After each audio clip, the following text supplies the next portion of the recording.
Reddit қолданушылары, сізде USB флешканы жасыруға 30 минут бар. 30 минуттан соң флешканы полиция және ФБР іздейді. Қайда жасырар едіңіз? Видеоны бастамастан бұрын TikTok профилге кіріп, біздің YouTube арнамызға өтіп, подписаться етуді ұмытпа. Қазақ тілін бірге дамытайық. Тоңазытқыштағы өліктердің арасына жасырамын. Өліктердің бір жеріне тығып қойсаң, мүлдем табылмайды. Раковинадағы жуылмаған ыдыстардың ішіне салып қоямын. Ол ыдыстар жуылмаған күйінде ешкімге де керек емес. Полиэтилен пакетке салып құбырға ағызып жіберем.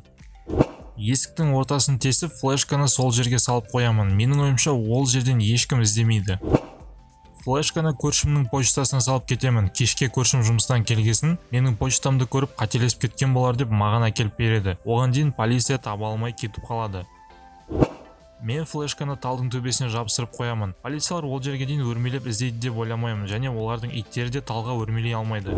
Лампочканың ішін сындырып, флешканы сонда саламын. Содан кейін сарайға немесе гаражға апарып қайтадан салып қоямын. Лампочка жасамай қалады, бірақ кейін оңай ашып ала саламын. Істемей тұрған лампочка күдікті көрінеді, сол үшін бұл идея маған ұнамай тұр.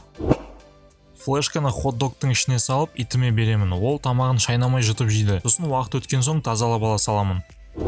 Әжетханадағы унитаздың бачогының түбіне салып қоямын. Ішін ашқанымен астына дейін ешкім іздемейді деп ойлаймын. Унитаздың бачогы өте күдікті жер. Барлық полициялар бірден сол жерден бастап іздейді.